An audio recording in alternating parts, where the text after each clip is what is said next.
ណាគេនិយាយពីជំងឺលើឈាមភាគច្រើនយើងអត់ដឹងថាមូលហេតុមកពីអីទេនេះគេហៅថា essential hypertension តែមានប្រហែលជា5ទៅ10%យើងអាចរកមូលហេតុឃើញអានេះគេហៅថា secondary hypertension តើ secondary hypertension ហ្នឹងនៅពេលណាដែលយើងគិតថាអ្នកជំងឺមានជំងឺរបៀបហ្នឹងហើយយើងមូលហេតុមកពីអ្វីខ្លះយើងនឹងមើលនៅក្នុងវីដេអូចំណុចសំខាន់ដែលយើងត្រូវកត់សម្គាល់ថានៅពេលដែលយើងគិតថាអ្នកជំងឺមានជំងឺ secondary hypertension ហ្នឹងគឺចំពោះអ្នកជំងឺដែលនៅវ័យក្មេងអាយុក្រោម30ឬក៏អាយុលើពី55ឆ្នាំហើយសម្ពាធឈាមហ្នឹងគឺឡើងខ្ពស់ភ្លាមៗតែម្ដងឬក៏អ្នកជំងឺដែលមានកាលណាគាត់មានលើសម្ពាធឈាមហើយគាត់ប្រើថ្នាំ3មុខហើយប៉ុន្តែសម្ពាធឈាមហ្នឹងវាអត់ចុះនៅតែឡើងរហូតនៅតែឡើងខ្ពស់រហូតឬក៏អ្នកជំងឺដែលមានសម្ពាធឈាមហ្នឹងគ្រប់គ្រងបានហើយយើងប្រើថ្នាំយើងប្រើអីទៅគ្រប់គ្រងបានហើយប៉ុន្តែចាប់ដើមតែសម្ពាធឈាមចាប់ដើមឡើងភ្លាមតែម្ដងឡើងខ្លាំងតែម្ដងឡើងខ្ពស់តែម្ដងភ្លាមហ្នឹងមួយទៀតអ្នកជំងឺដែលមានលើសម្ពាធឈាមប៉ុន្តែមានរោគសញ្ញាមួយចំនួនដែលចូលរួមដូចជាអ្នកជំងឺដែលមានលើសម្ពាធឈាមហើយមើលយើងឆែកមើលប៉ូតាស្យូមចុះរហូតឬក៏មុខងារតម្រងនោមហ្នឹងកាន់តែអាក្រក់ទៅឬក៏គាត់មានការញ័រទ្រូងរហូតនេះជាមូលហេតុនៃ secondary hypertension ហ្នឹងទីមួយតាក់ទងជាមួយនឹងជំងឺតម្រងនោមមូលហេតុមកពីតម្រងនោមដែលជប់ញឹកញាប់ជាងគេគឺដោយសារតែសរសៃឈាមនៅក្នុងតម្រងនោមហ្នឹងវាទ្បៀតសរសៃឈាមនៅក្នុងតម្រងនោមហ្នឹងវាទ្បៀត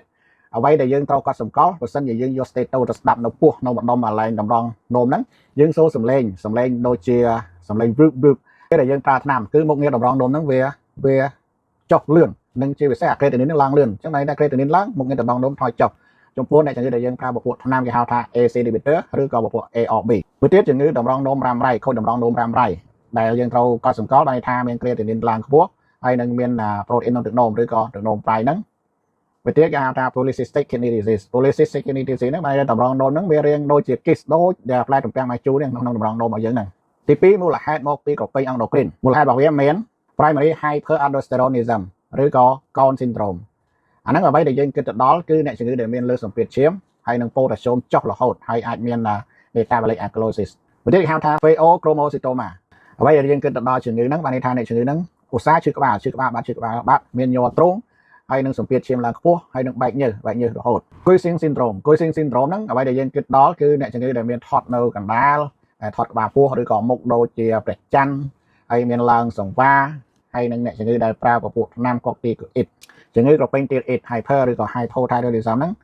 វាអាចធ្វើឲ្យមានលើសម្ពាធឈាមអញ្ចឹងអ្វីដែលយើងត្រូវមើលគឺយើងឆែកមើលអុកម៉ូនក្រពែងទៀតអ៊ីតហ្នឹងគឺយើងមើល TSH free T3 និង free T4 hyperparathyroidism ហ្នឹងក៏ជាជំងឺដែលធ្វើឲ្យមានលើសម្ពាធឈាមទី3បណ្ដាលមកពីថ្នាំមួយចំនួនថ្នាំដែលជប់ញឹកញាប់ជាងគេពពួកថ្នាំប្រឆាំងនឹងការរលាកគឺ NSAID ហ្នឹងថ្នាំពញាកំណើតថ្នាំពពួកអាកុកទីកូអ៊ីតថ្នាំដើម្បីឲ្យបាត់តឹងច្រមុះថ្នាំពពួក erythropoietin ថ្នាំញៀនពួកកូកាអ៊ីនឬក៏ amphetamine ហ្នឹងហៅថា obstructive sleep apnea គឺអ្នកជំងឺដែលដេកសំណុកច្រើនឬក៏ដេកអត់ដកដង្ហើមហ្នឹងអ្នកជំងឺពេលហ្នឹងបែរថាគាត់ថត់ហើយអាចដេកសំណុកនៅពេលយប់ហើយពេលថ្ងៃហ្នឹងគាត់បន្ទាប់ពីញាក់ពីគេគាត់អារម្មណ៍ថាអត់ស្រឡះក្នុងក្បាលទេហើយគាត់ងុយដេកនៅពេលថ្ងៃទី5គេហៅថា coarctation of the aorta អាហ្នឹងអ្វីដែលយើងគិតទៅដល់ទៅលើមនុស្សវ័យក្មេងហើយមានសម្ពាធឈាមហ្នឹងវាខុសគ្នាសម្ពាធឈាមនៅដៃឆ្វេងឬក៏ដៃស្ដាំហ្នឹងគឺមានលក្ខណៈខុសគ្នាឬក៏បើយើងវាស់សម្ពាធឈាមទាំងដៃទាំងជើងបានន័យថាវាមានលក្ខណៈវាខុសគ្នាច្រើន6តាក់ទងជាមួយនឹងការមានផ្ទៃពោះវាតាក់ទងជាមួយនឹងកាឡាភ្លើងឬក៏បំរុងកាឡាភ្លើងឬក៏អ្នកជំងឺដែលមានលើសម្ពាធឈាមក្នុងកំឡុងពេលមានផ្ទៃពោះតែយើងធ្វើដូចផ្ដាច់ដើម្បីរកមូលហេតុនីមួយៗគឺយើងត្រូវឆែកមើលឈាមហើយយើងអាចឆែកមើលថាពពួក aldosterone renin ratio យើងអាចឆែកមើលទឹកនោម24ម៉ោងដើម្បីឆែកមើលតើវាមានប្រើគ្រឿងញៀនឬក៏អត់យើងអាចមើល echo ឬក៏ CT scan ដើម្បីមើលសរសៃឈាមអាទែតម្រងនោមយើងអាចមើលអាក្រពែងទៀតអ៊ីតនេះ TSH យើងអាចមើលអាពួក cortisol យើងអាចបើសិនជាសង្ស័យថាវា sleep apnea យើងធ្វើការសិក្សាដំណេកគេហៅថា sleep study យើងអាចថត ECG echo បេះដូងយើងអាចថតមើលភ្នែកដើម្បីថាមានប៉ះពាល់លើភ្នែកឬក៏អត់អញ្ចឹងបើសិនជាលោកលោកស្រីមានសំណួរអាចសាកសួរក្នុង comment បាន